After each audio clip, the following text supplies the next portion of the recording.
Assalamualaikum warahmatullahi wabarakatuh.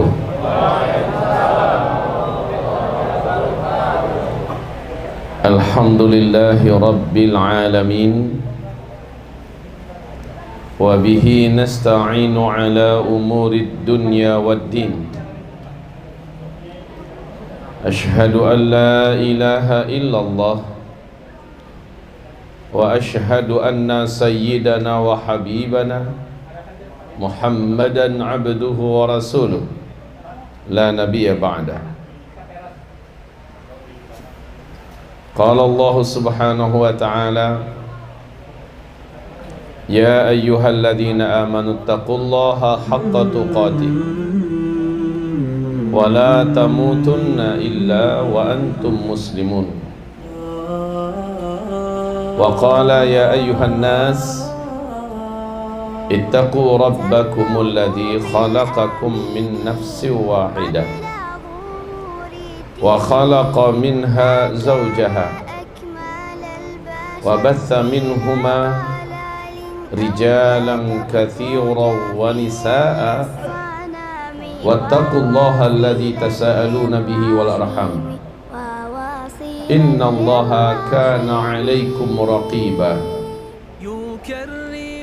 Wa qala ya ayyuhalladzina amanu taqullaha wa qulu qawlan sadida yuslih lakum a'malakum wa yaghfir lakum dhunubakum wa man yuti'illaha wa rasulahu faqad faza fawzan 'azima.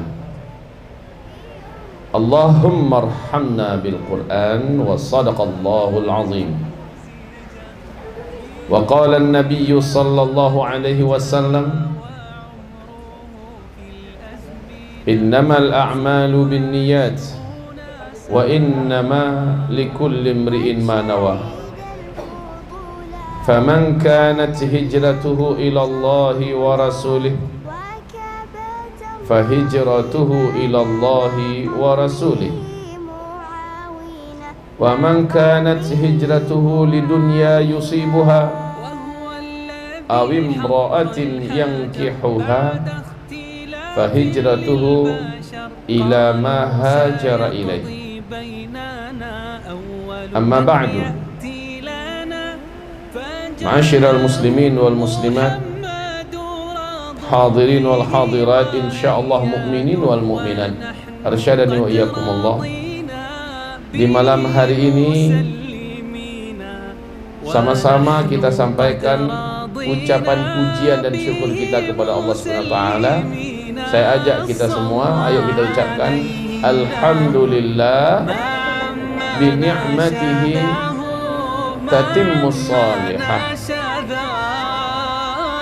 Kemudian juga kita menghaturkan salam beserta salawat kita untuk kekasih Allah dan juga kekasih kita bersama-sama sebagai umat yang pandai berterima kasih. Mari semuanya kita bersalawat buat beliau. Allahumma salli ala Muhammad wa ala ali Muhammad kama sallaita ala Ibrahim wa ala ali Ibrahim innaka Hamidum Majid. Amma ba'du. Di dalam Al-Qur'anul Karim Allah Subhanahu wa ta'ala menyebut beberapa kali sebagai tanda pengakuan dari Allah tentang makhluknya dengan sebutan abdun. Abdun itu mufrad, jamaknya adalah ibad. Artinya adalah hamba. Kadang-kadang abdi, kadang-kadang ibaduna atau ibadur rahman, yang artinya adalah hambaku. Contoh, huwallazi asra bi'abdihi. Saat Allah menyebut tentang seseorang di antara makhluk-makhluknya dengan sebutan abdun atau abdi atau abduna atau ibaduna, maka itu isyarat kepada pengakuan dari Allah, orang ini memang menurut Allah hambanya. Karena ada yang menjadi hamba hawa nafsu, ada yang menjadi hamba setan, ada yang menjadi hamba perut, ada yang menjadi hamba dunia, ya. Dan itu semua jelas tidak masuk dalam kategori hamba Allah. Maka ketika Allah memanggil dengan sebutan hamba, abdun, berarti dia dapat pengakuan dari Allah sebagai hamba. Nah, sekarang yang paling sering adalah kita sering mengaku-ngaku, tapi apakah untuk kita diakui oleh Allah Subhanahu wa taala ada atau tidak? Sudah ada petunjuknya dalam Al-Qur'an. Tinggal melihat saja apakah standar atau barometer Allah mengakui kita sebagai hambanya itu sudah ada pada diri kita apa belum. Kalau sudah ada, selamat. Selamat. Kenapa? Berarti orang ini positif selamat. Menjelang malaikat maut akan mencabut nyawa setiap kita, apa panggilan malaikat maut kepada kita yang akan meninggal? Seandainya kita betul-betul di mata Allah hambanya, ya, ya ayyatuhan nafsul mutmainnah irji'i ila rabbiki radiyatan mardiyah fadkhuli fi ibadi, fadkhuli fi ibadi wadkhuli jannati. Allah katakan, ayo gabunglah dengan hamba-hambaku yang telah selamat, yang sekarang ada di taman-taman surga sambil menunggu kiamat. Sekarang kalian yang nyawanya akan dicabut, beruntunglah kalian. Ayo sekarang gabung, masuklah ke dalam surgaku. Jadi itu orang yang disebut dengan ibadi atau abdi atau ibaduna. Sekarang kami ulangi, tidak sedikit kita mengaku sebagai hamba Allah, tapi Allah tidak akui kita sebagai hambanya. Sebab kriteria, karakteristik, barometer dan standar kita ini menurut Allah adalah hambanya tidak kita penuhi. Hanya sekedar pengakuan di bibir, hanya sekedar pernyataan di lisan, tapi syarat-syaratnya kita tidak layak, belum memenuhi syarat. Baik, selanjutnya ibarat Allah yang kami muliakan, sekarang kita ketepikan yang ibadus syaitan atau abdus syaitan, kita ketepikan ibadul butun, ibadul dunya, ya, abdus syahwat, abdul dinar, abdul darahim. Kita ketepikan semua hamba-hamba yang lain yang bukan hamba Allah, kita ketepikan dulu. Sekarang kita fokus kepada Abdullah atau ibadullah atau ibadur rahman, kita fokus di situ. Nah, untuk Abdullah, Abdurrahman, ibadullah, ibadur rahman, di sini ada 3 level. Ada 3 level. Level terbawah disebut dengan level kaum makbuluna. Level kedua disebut dengan hamba-hamba Allah mardiyuna an. Level ketiga hamba-hamba Allah mansurun. Ya, ulangi bersama. Apa level pertama? Makbulun. Yang kedua mardiyun. Yang ketiga mansurun. Apa yang dimaksud dengan makbulun? Orang ini secara standar bahwa dia sudah masuk dalam hitungan hamba Allah, sudah checklist. Oke, dah selamat dia. Dia memang hamba Allah. Tandanya di mana? Semua perintah-perintah Allah yang wajib-wajib dia berjuang untuk bisa melakukannya selama dia sanggup. Dan semua larang-larangan Allah dan Rasulnya yang haram-haram dia pasti tinggalkan semuanya. Bukan semampunya, ya, Kalau perintah baru semampunya, tapi kalau larangan tinggalkan secara total seluruhnya. Dan nggak pakai diansur-ansur, nggak pakai bertahap, total dilarang ini semua ditinggalkan. Untuk sebatas ini, sementara dia tidak punya keistimewaan yang lain, sudahlah, udah selamat dia tuh. Dia sudah masuk hamba Allah, standarnya paling bawah, makbul. Kalau di Arab, orang-orang sekolah di Arab, makbul itu adalah standar pendidikan yang paling bawah. Ibaratnya kalau dalam dunia pendidikan nilainya antara 60 ke 70 itu makbul. 70 ke 80 itu namanya jayyid, ya. Kemudian 80 ke 90 jayyid jiddan. 90 ke atas mumtaz, itu ke dalam bahasa Arab. Nah, makbul itu paling bawah. Makbulun, ya istilahnya lulus lah. Masuk surga nggak dia? Insya Allah masuk surga. Masuk neraka nggak dia? Insya Allah tidak. Loh, kalau gitu apa lagi? Udah cukup lah tuh. Iya, kalau memang udah merasa cukup, ya udahlah.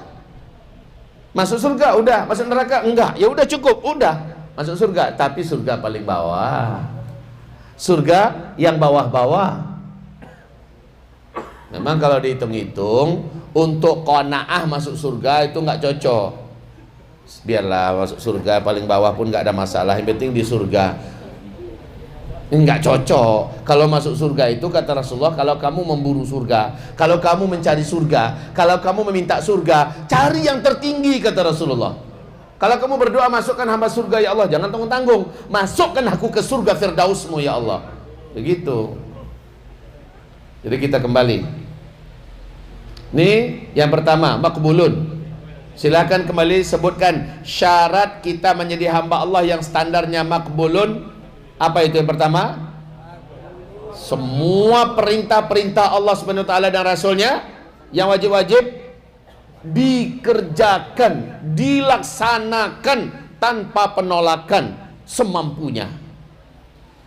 Semua larang-larangan Allah dan Rasulnya yang haram-haram ditinggalkan secara total, spontan, nggak pakai beransur-ansur, bertahap, nggak ada gitu. Itu ya, standar itu aja dulu, udah aman kita itu. Makbul. Tapi kalau mau levelnya yang lebih di atas itu, tentu saja beda level, beda ganjaran dari Allah, beda penilaian Allah. Level pertengahan namanya mardiyun. Ya. Apa itu mardiyun? Bapak sering dengar istilah radhiyallahu anhu tidak?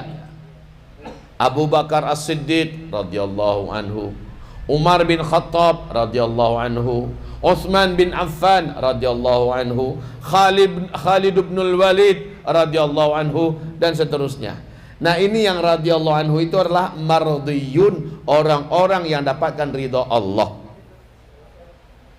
Bedanya apa dengan makbulun, mardiyun ini? Bedanya di samping dia punya karakteristik makbulun secara utuh, full, dia punya kelebihan. Apa kelebihannya? Dia sangat menyukai dan sangat istiqomah dengan amalan-amalan sunat. Ini bedanya. Dan dia sangat berhati-hati menjauhi yang makruh-makruh. Di sini letak bedanya ya. Yang mardiyun nomor satu tadi, makbulun, dia semua sudah final dia. Tak mungkin ada perintah Allah yang dia tidak kerjakan. Tak mungkin ada larangan Allah dan Rasulnya yang berani dia buat. Total itu sudah. Tapi kelebihannya di mardiyun ini adalah dia mengenal apa-apa saja amalan-amalan, sifat-sifat, pekerjaan-pekerjaan yang sunnah-sunnah, dia komitmen dan dia setia melakukannya. Dan apa saja yang makruh-makruh memang dia hindari, dia jauhi, dia benci. Ini level mardiyuna'an. Orang yang selevel ini mendapatkan keridhaan Allah Subhanahu wa ta'ala. Kira-kira di atas ini sudah cukup? Sudah cukup. Tapi maaf saudara-saudaraku, Kalau kita hanya mengandalkan kita sampai di level ini, antum egois. Antum tidak bermanfaat wallahi. Kalau hanya sebatas ini, baru untuk diri sendiri. Pas di tengah malam pengen kita lihat dia lagi tahajud, tidak, ternyata benar dia di atas sajadah tahajud, keren. Pas kita ingin melihat dia di waktu duha sholat, tidak, kita lihat, kita intip, ternyata dia sholat duha, keren. Pas kita pengen melihat dia puasa di Senin Kamis, lihat saja hari Senin hari Kamisnya, ternyata dia puasa, mantap. Pas kita kepengen melihat dia termasuk orang yang bersedekah, intip saja. Ketika ada jadwal-jadwal celengan dijalankan atau orang minta sedekah, dia termasuk yang namanya tertulis hamba Allah fulan umpamanya, atau nampak oleh kita dia masukkan ke kotak, entah berapapun jumlahnya, pokoknya dia termasuk orang yang ikut terus berinfak, bersedekah, mantap. Kalau pengen kita melihat dia termasuk orang-orang yang baca Quran, ada jam-jamnya dia punya baca Quran, ada jadwal-jadwalnya dia punya baca Quran, dan kita intip di jam itu, ternyata dia komitmen, dia tetap membaca Quran. Bahkan bisa jadi seminggu 1 kali khatam, sebulan 2-3 kali khatam, mantap. Dan seterusnya. Tapi sampai setahap ini kan baru untuk diri pribadinya baru, betul tidak? Belum ada manfaat buat Islam lagi, betul tidak? Belum ada manfaat lagi untuk manusia, betul tidak? Maka sebatas ini dia orang yang belum membuahkan hasil apa-apa untuk umat, untuk Islam, untuk agama, untuk bangsa, untuk negara. Maka orang ini baru keren untuk dirinya. Lalu kalau begitu gimana? Setelah dia sampai di level kedua, seharusnya dia melonjak naik ke level tertinggi. Hamba Allah level tertinggi adalah mansurun. Siapa ini mansurun?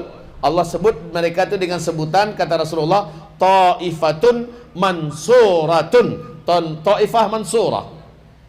Mereka senantiasa tampil ke tengah-tengah umat membawa bendera dakwah. Mereka mengajak, menyeru kepada yang ma'ruf, mencegah dari yang mungkar. Mereka senantiasa mencerdaskan umat. Mereka bergerak ke timur dan ke barat untuk mengeluarkan banyak umat Nabi Muhammad dari kegelapan kepada cahaya hidayah. Mereka tampil di dunia-dunia pendidikan Islam, dan mereka mengisi ruang-ruangan itu untuk mencetak generasi, mempersiapkan generasi. Ini level umat Nabi Muhammad dari ibadur rahman tertinggi, yaitu sampai ke tingkat mansurun. Mereka ditolong oleh Allah subhanahu wa ta'ala. Apa yang dipegangnya jadi, apa yang dikerjakannya sukses, perjuangannya senantiasa dalam pertolongan Allah subhanahu wa ta'ala. Level tertinggi orang ini adalah para mujahidin, orang-orang yang bertempur di medan perang melawan orang-orang kafir yang zalim, yang memerangi Islam, membantai umat Islam. Ternyata dia ada di baris terdepan menghadapi orang kafir macam ini. Antara satu di antara dua pilihan, dia yang menghabisi atau dia yang dihabisi. Sementara niatnya karena Allah subhanahu wa ta'ala. Orang yang macam ini Allah pasti tolong mereka. Tapi ingat, seluruh mujahidin yang ditolong oleh Allah, sepengetahuan saya, mereka sudah mengisi penuh level 1 dan level 2. Gitu. Mereka sudah mengisi penuh level 1, level 2. Ngerti maksud saya nih? Mengerti maksud saya? Di nomor 1 sudah total, sudah tidak bisa ditawar-tawar. Di nomor 2 termasuk mujahid ini yang tidak pernah ketinggalan amal-amalan sunnahnya. Ini mujahidin fi sabilillah, maka mereka ini layak disebut dalam taifah al-mansurah, kelompok yang ditolong oleh Allah subhanahu wa ta'ala. Mulia nian orang ini. Tapi ingat ya, syarat baru dia dapat pertolongan Allah dalam setiap geraknya, dalam setiap perbuatannya, bila yang nomor 2 tadi dia penuhkan dirinya seluruhnya. Bila yang nomor 2, di malam hari dia tahajud, di siang hari dia tepat waktu sholatnya, sholat sunat qabliyah, ba'diyah, zikir, bahkan tahiyatul masjid, sholat sunat wudhu, dan dia rajin berdoa, zikir pagi, zikir petang, sholat duha, dia bersedekah, dia rajin baca Quran, mengulangi hafalannya. Di luar dia sedang mengajar, maka dia sibuk belajar. Di luar dia sedang mengajar, dia sibuk mendidik, mungkin istrinya, anaknya, di samping murid-muridnya. Ini orang senantiasa ada di dalam level kedua, sementara dia berjuang di level ketiga. Maka orang yang macam ini pasti Allah Subhanahu wa taala akan menolongnya. Orang yang macam ini adalah level waliullah, para wali-wali Allah Subhanahu wa taala. Tapi ingat, di level waliullah ini, di level untuk ditolong oleh Allah Subhanahu wa taala, dia harus berbungkuskan sabar, saudara-saudaraku.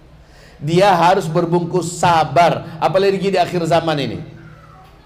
Biasanya di sebelah sini kita ada papan tulis.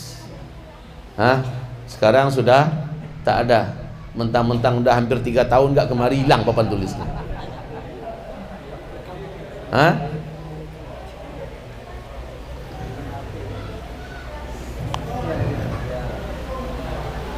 Ada.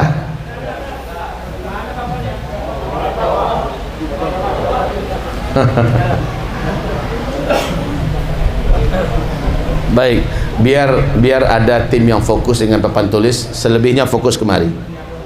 Ya. Jadi saudara-saudaraku, apalagi di akhir zaman nih, di akhir zaman mengelola pendidikan Islam, dakwah Islam, amar bil ma'ruf nahi munkar. Ya Allah, coba saja lihat nasib para ulama yang bergerak di bidang dakwah. Lihat saja nasib para da'i yang hari ini menyatakan yang hak. Apa yang mereka alami? Kalau dia tidak sabar, apa yang mereka alami? Intimidasi, fitnah, kecaman, diteror, dituduh teroris, dan dimacam-macam kan. Lalu ditangkap, dipenjarakan. Ini yang mereka rasakan sekarang. Bukan hanya sekedar itu, kita juga para praktisi dakwah di lapangan, di kelas bawah. Baca.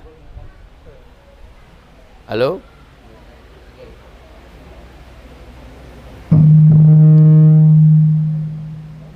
Halo. Baik. Bismillah. Bismillah.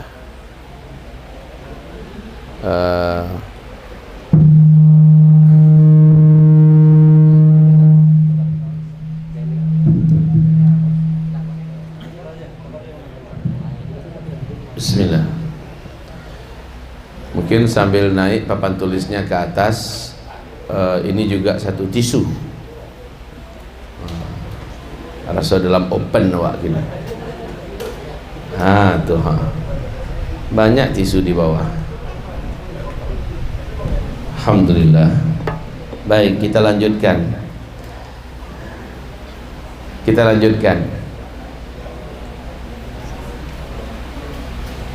Saudara-saudaraku, bergelut di dunia pendidikan Islam pada hari ini dahsyat sekali, Pak.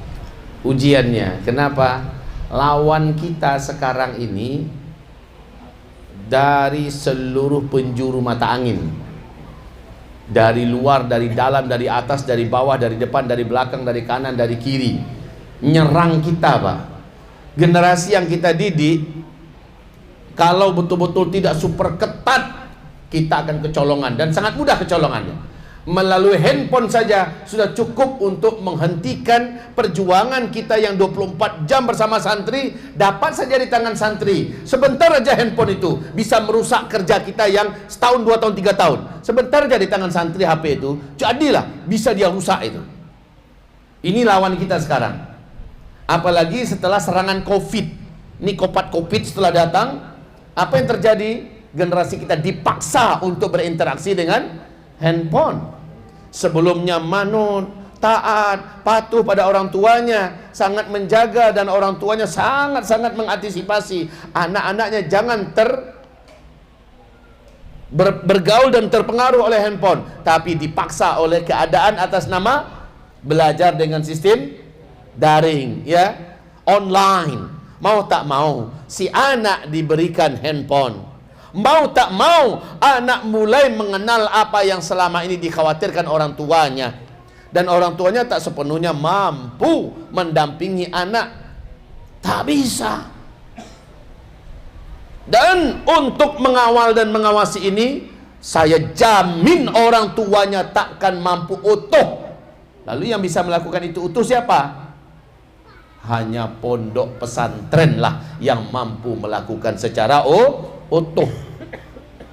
Digrebek, pas mau masuk diperiksa semua isi tasnya, diperiksa seluruh badannya, diincar, diintai, dikasih CCTV. Siapa yang ketahuan pegang HP, ada sidang khusus yang berat, diberikan sanksi kepada anak yang membawa HP. Sudahlah, itu masih saja bablas, 1-2 dan seterusnya. Saudaraku yang kami cintai, itu kenapa? Karena akan berpengaruh. Bila anak kita menghafal Quran, hafalannya akan hancur itu. Bila anak kita menghafal hadis, hadisnya akan kabur. Bila anak kita belajar, barokahnya hilang, sebab dia sudah menonton yang haram untuk dia lihat, dan itu sulit menghapusnya. Kalau menghapus kotoran di papan tulis, menghapus kotoran yang ada di cermin, di kaca, gampang. Tapi yang ada di ingatan gimana caranya? Sekali dia dilihat, ngerekam. Dan itu bukan masalah kecil, saudaraku.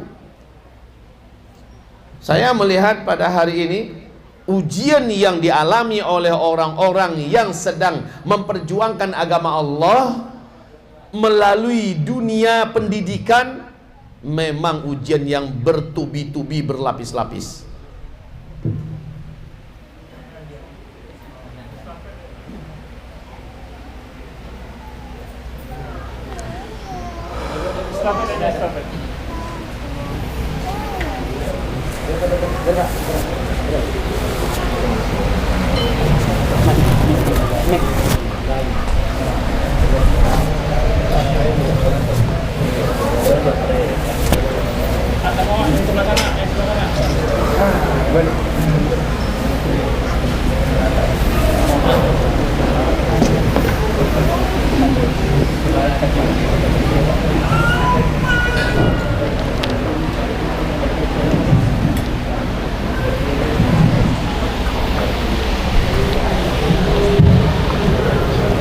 Bismillah.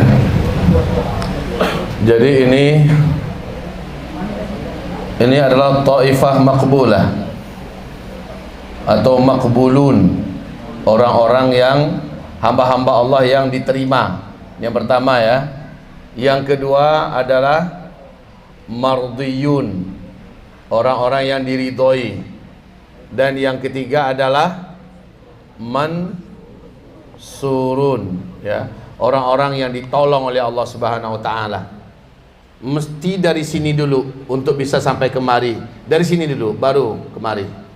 Setelah 1-2 terpenuhi, maka tergantung. Kalau dia mau gabung agar dia ditolong oleh Allah, agar dia layak menjadi waliullah, ya. Syaratnya nomor 1 dan nomor 2 dia udah full di sini. Memang dia pelaku makbulun dan mardiyun, lalu dia masuk ke mansurun. Mansurun ini yang bisa dipegangnya adalah 1, jihad angkat senjata lawan orang kafir di medan tempur. Atau yang kedua, jihad melalui dunia ilmu, ya, dunia ilmu, pendidikan. Nah, di sini tugasnya dan peranannya sangat signifikan dalam rangka menyelamatkan umat Nabi Muhammad SAW. Dan ini sama kata Rasulullah, sama jihad di atas, jihad angkat senjata, jihad dengan makna qital, ya, dengan yang di bawah ini sama. Sampai-sampai Allah berfirman, tak boleh semuanya pergi jihad ke medan tempur, harus disisakan sebagian orang khusus belajar, supaya mereka selalu punya stok untuk ada orang-orang alim yang akan terus mendidik dan mengajar. Lalu Rasulullah berkata, orang yang pergi berjihad di jalan Allah, orang yang pergi menuntut ilmu dan mengajarkan ilmu, sama mereka di sisi Allah Subhanahu wa ta'ala. Nah, untuk sampai ke tingkat ini mesti gabung, harus gabung kita. Kalau di sini kita nggak bisa, ya sudah, ikhlas kita dulu sementara. Tapi ternyata pintu ini dimanapun bisa kita gabung. Saya mau masuk, sebagai apa ente? Terserah. Disuruh ngajar, oke. Disuruh sebagai satpam di sebuah sekolah Islam, siap. Disuruh sebagai TU, sebagai bendahara, sebagai sekretaris, atau sebagai bagian kesantrian, sebagainya, siap. Pokoknya saya mau gabung, biar nilai saya sama dengan mujahid di jalan Allah Subhanahu wa taala. Nah, agar ditolong, orang ini mesti hebat ibadah-ibadah sunatnya. Agar ditolong. Kalau enggak, dia dari sini amalan-amalan wajib dia kerjakan, amalan yang haram dia tinggalkan, langsung loncat kemari. Amalan sunatnya hampa, amalan sunatnya sepi. Maka dia akan lelah sendirian, enggak karu-karuan. Kok saya udah berjuang untuk agama Allah, saya udah tolong agama Allah, kok Allah enggak tolong saya ya? Kenapa Allah nggak nolong saya? Jawabannya, ente belum memenuhi syarat untuk ditolong. Kalau ente mau ditolong, ente harus hebat ibadah sunatnya. Tahajud ente harus keren tiap malam. Duha ente harus terdaftar tiap hari, ente terdaftar di langit sebagai pelaku duha. Puasa Senin Kamis ente kerjakan tidak? Kalau ente tidak kerjakan, ente akan babak belur di sini dan Allah tidak tolong. Bukan berarti kita tidak berpahala ya. Saya kan udah ikhlas ngajar, bagus.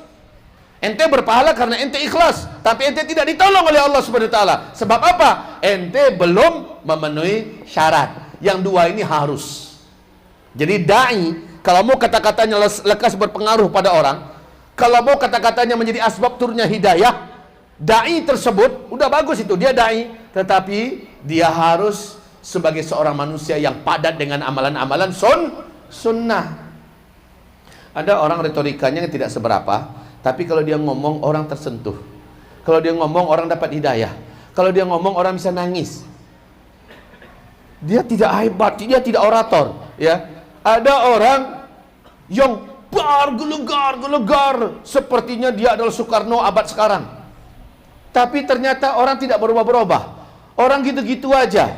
Ternyata dia tidak ditolong oleh Allah Subhanahu wa taala karena dia sepi dari amalan-amalan sunnah.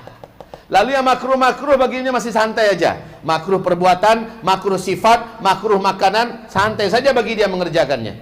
Orang macam ini mab'uduna au mub'adun an nusratillah.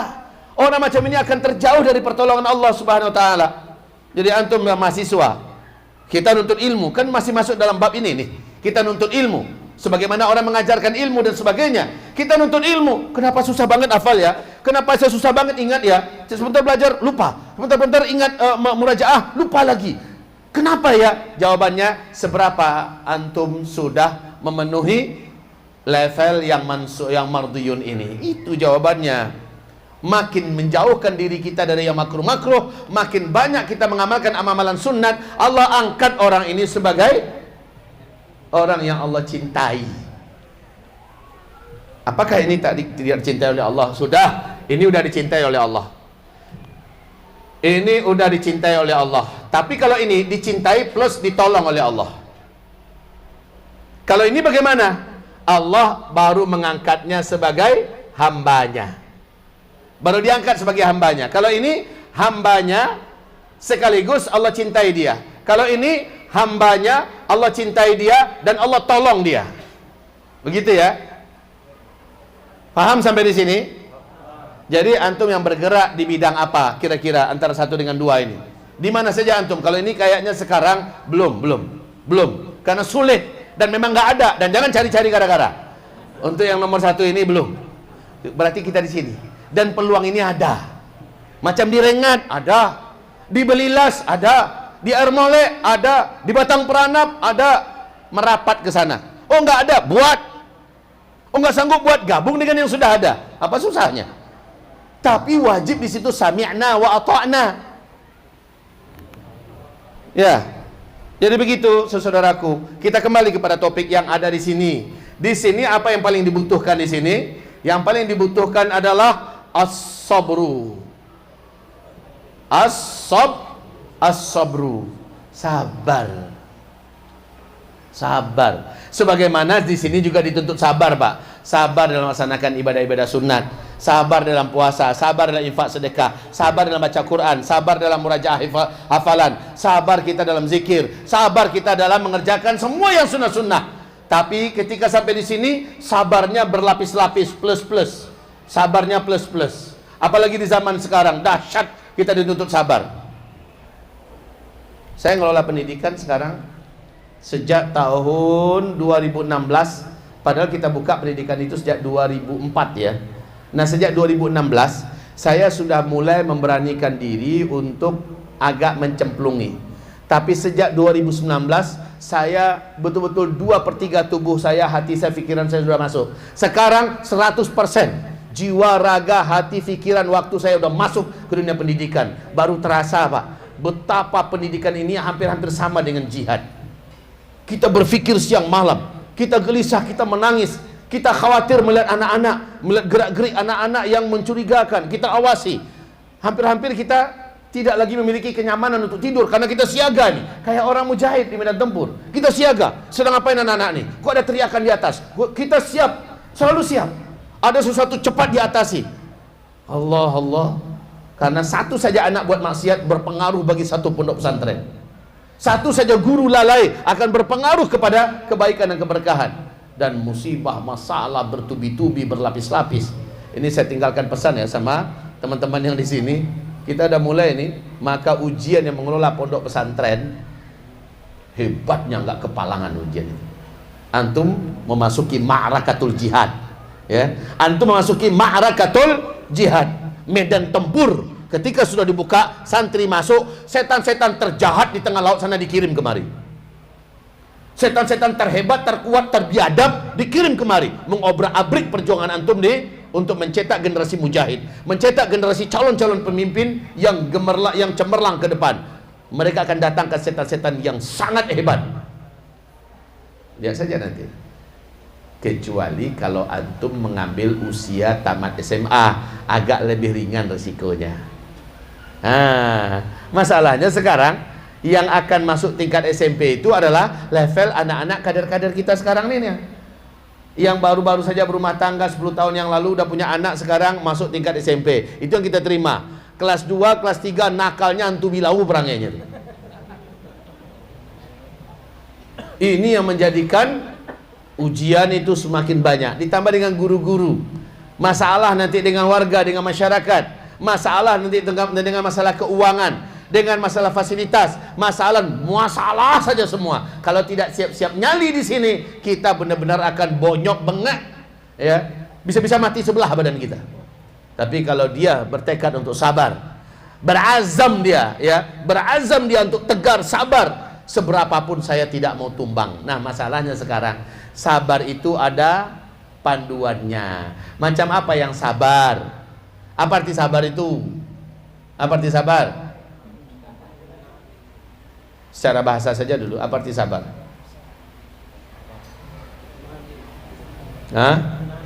Menahan diri. Sabar itu artinya adalah bertahan.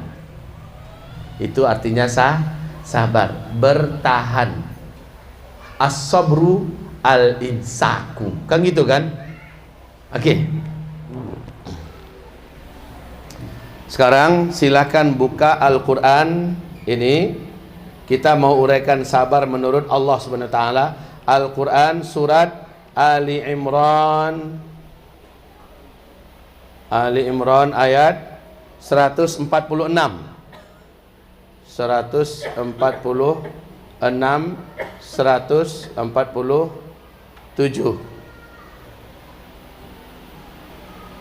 146 aja kita fokus di sini. Wa ka'ayyim min nabiyyin qatala ma'ahu ribbiyuna katsir fama wahanu lima asabahum fi sabilillah. Ini yang kita khutbahkan dari Jumat kemarin di Masjid Jami, ya.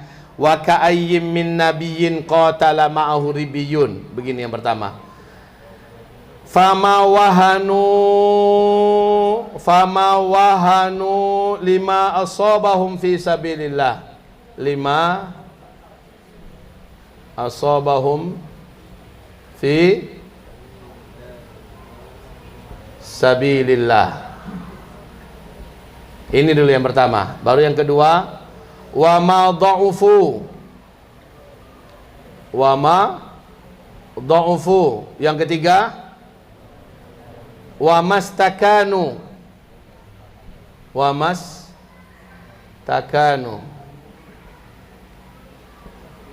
Ya. Baru Allah tutup dengan wallahu yuhibbus. Ini.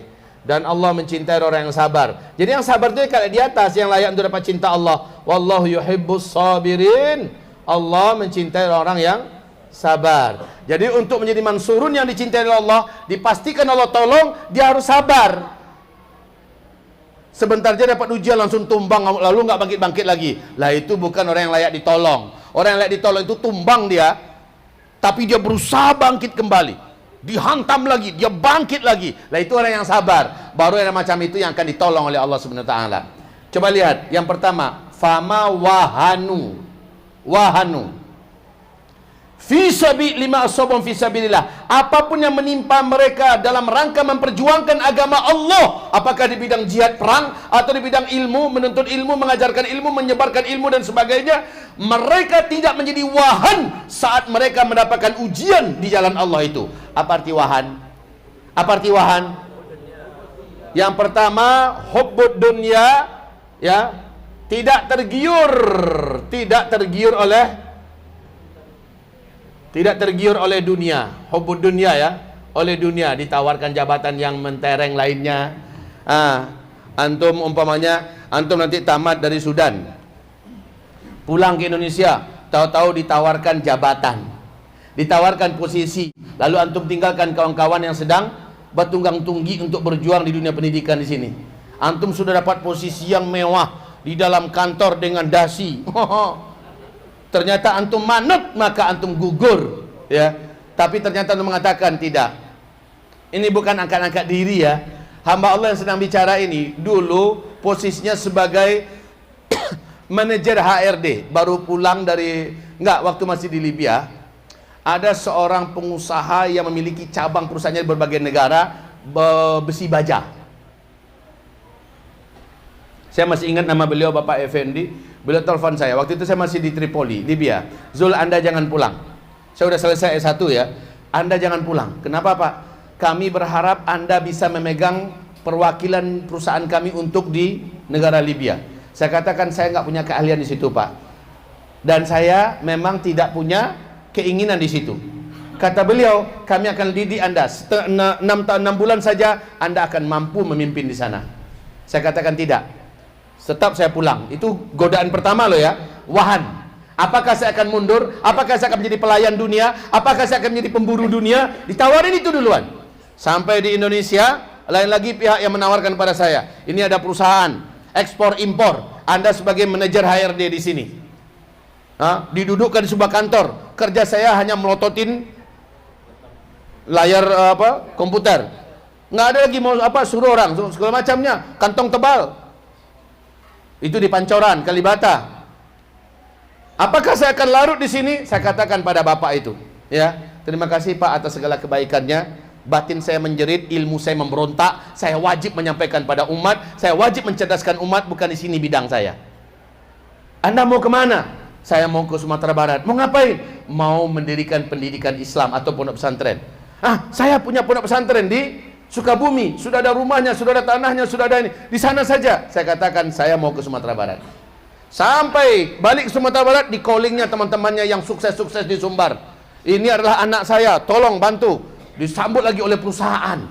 Diletakkan lagi di tempat yang empuk. Saya berkali-kali mengalami ujian yang seperti ini, ya, untuk dunia, supaya saya sibuk dengan dunia. Alhamdulillah sebatas itu saya berani mengatakan tidak. Alhamdulillah saya lepas. Lalu saya tinggal di rumah yang sebelumnya mewah, balincik-lincian ke rumah itu, jauh rumah dinas wali kota di Bukit Tinggi, di apa nama itu, di Bukit Tinggi, rumah mewah. Saya tinggalkan itu, pindah ke Payakumbuh. Di Payakumbuh kami tinggal di pavilion. Tinggal di pavilion. Yang saya punya cuma satu lemari butut, satu kasur tua, kasur kapas tua, dan beberapa perangkat dapur. Cuma itu yang kami punya.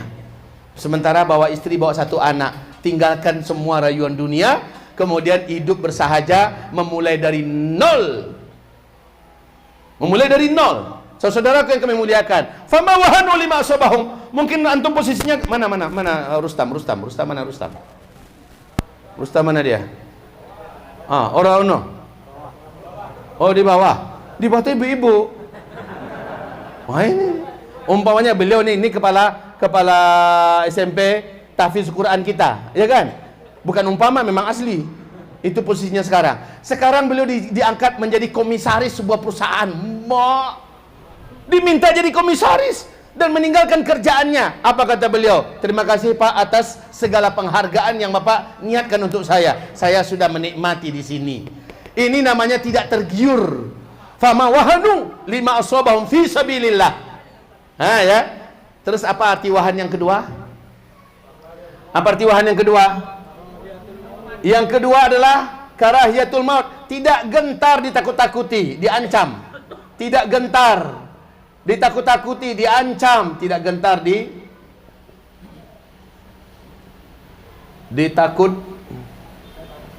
tidak gentar ditakuti, diancam dalam rangka dakwah, diancam dia. Dan ini dialami oleh Nabi Muhammad SAW. Setelah diiming-iming dengan harta, Nabi menolak, lalu diancam, tak bunuh ente.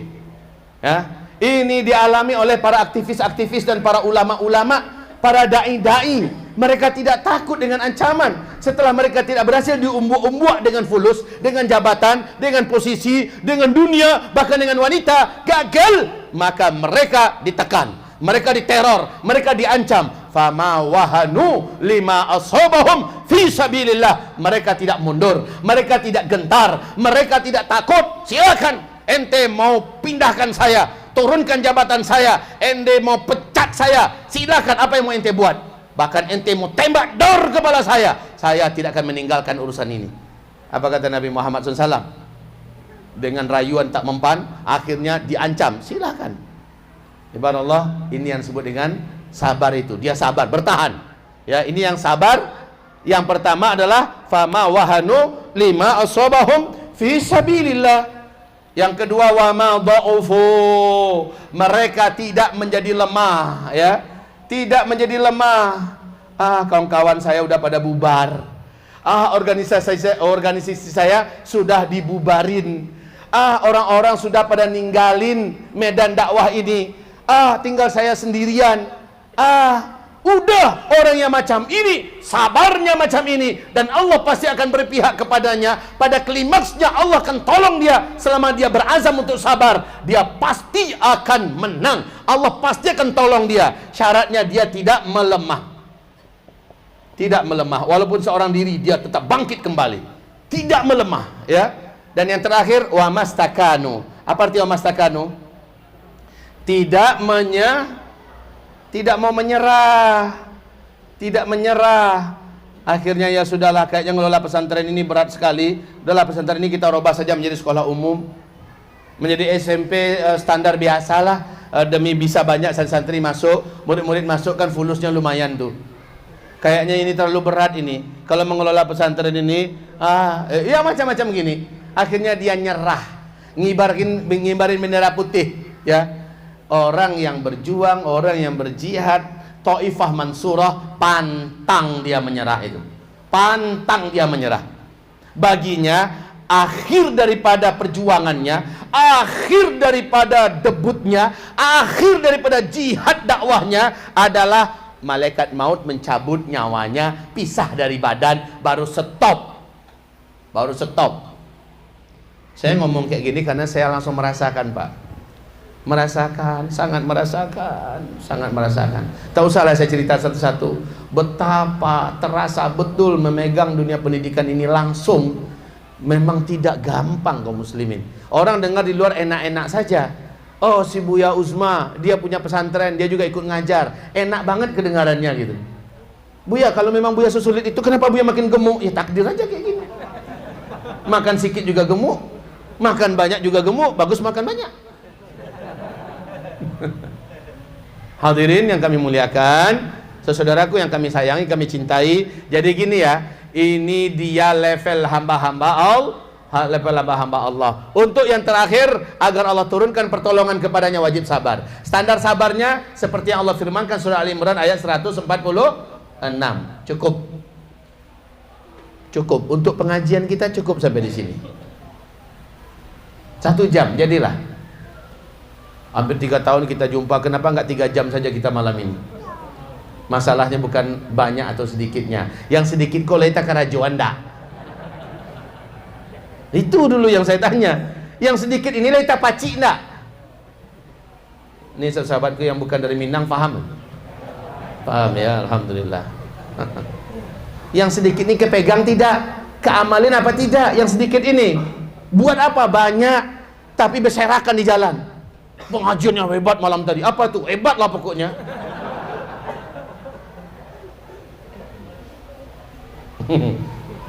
Dah ya. Di sini saya berharap bapak-bapak dan ibu-ibu yang di bawah, ayo cerdas, cerdas kita. Mau jadi hamba Allah kita ada syarat-syaratnya. Hamba Allah yang paling bawah adalah makbulun. Kalau perempuannya makbulat, ya. Kemudian yang nomor duanya di atas itu mardiyun. Kalau perempuannya mardiyat. Kalau yang paling tinggi mansurun, perempuannya mansurat, ya, begitu.